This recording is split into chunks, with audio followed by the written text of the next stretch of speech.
So 50 Cent's always going at it with the ops, typically with the comedy vibes, man, and he done mastered it, I think, man. Should 50 Cent do stand-up comedy? Hit the comments and let me know what y'all think about it, man. And right now he's been going at it with Jim Jones, Lil Meech, Big Meech, BMF, tearing that whole story down.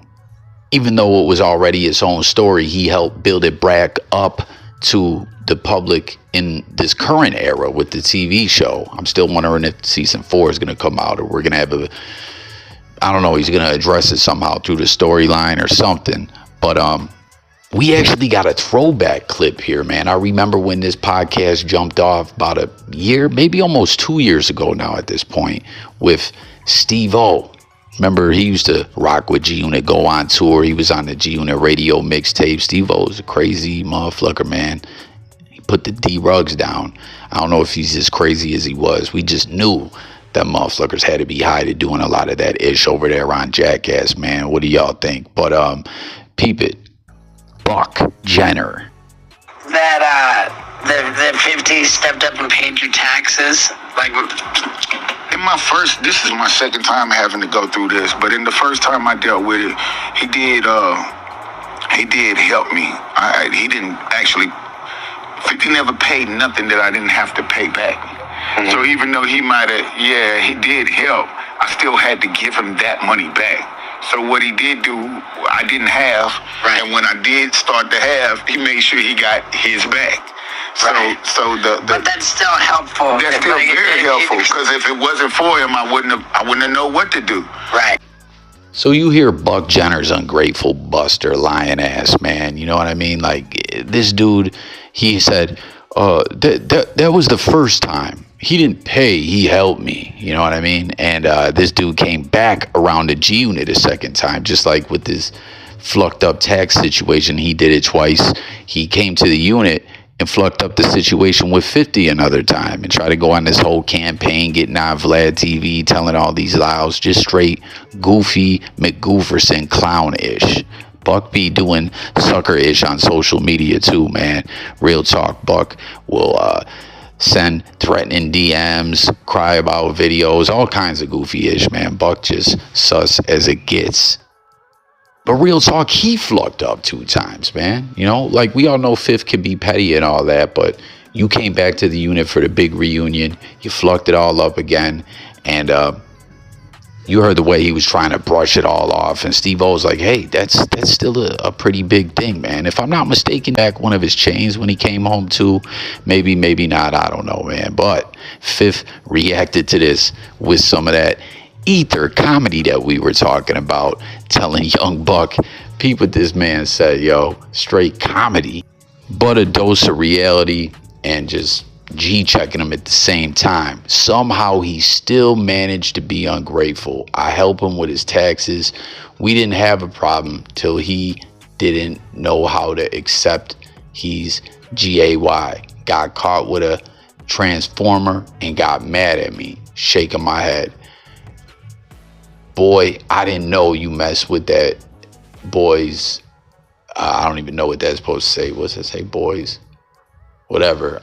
Should have signed to Bad Boy. So he's also getting at another op, man, Diddy. But we found out Fifth always going at Diddy was just more than jokes, and there was something there. You know what I'm saying? And with that being said, just a quick rundown to where we're at now with Diddy facing these horrific charges and allegations. And it seems like we haven't heard an update in that court case in quite some time, man. This thing could take years to play out at the end of the day, man.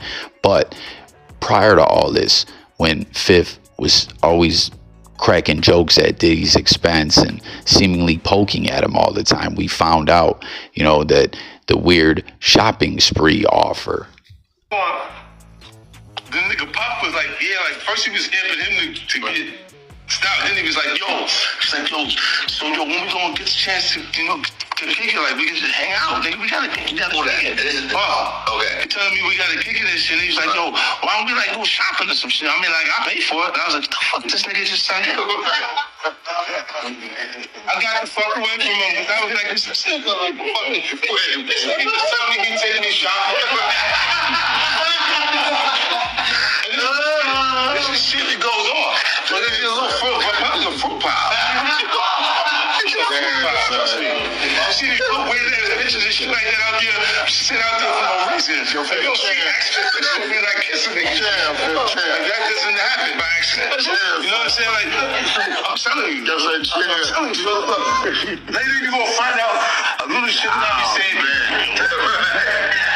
You understand what I'm saying? Man, listen, I'm trying to tell you the truth.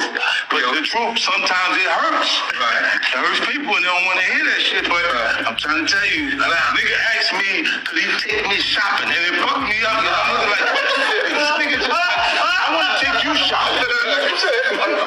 Bankroll out there, motherfucker. I want to take you shopping. Why? Because when you walk around looking so motherfucking good, I'm going to feel like, God damn it, that motherfucker with me.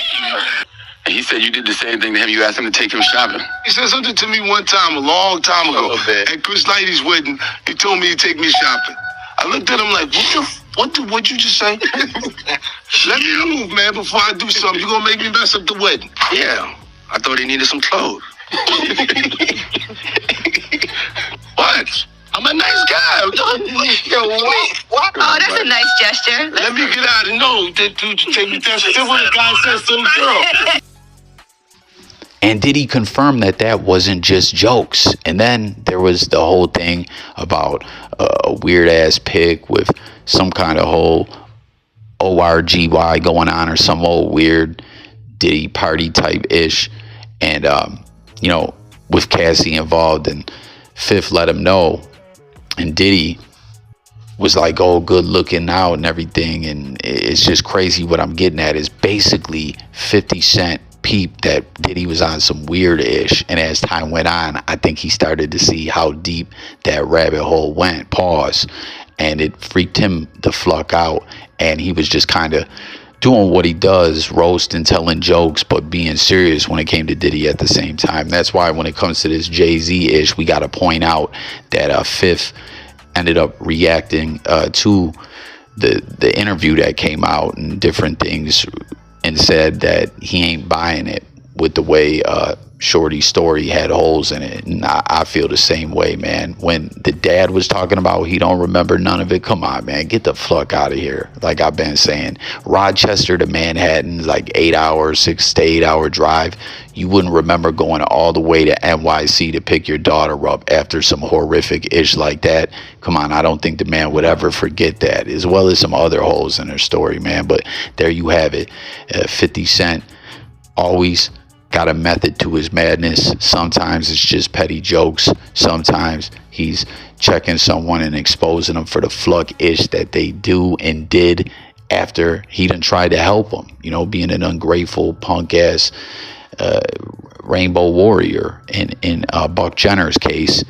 And you know, Diddy kind of putting a forewarning out there to the world how Diddy rocks.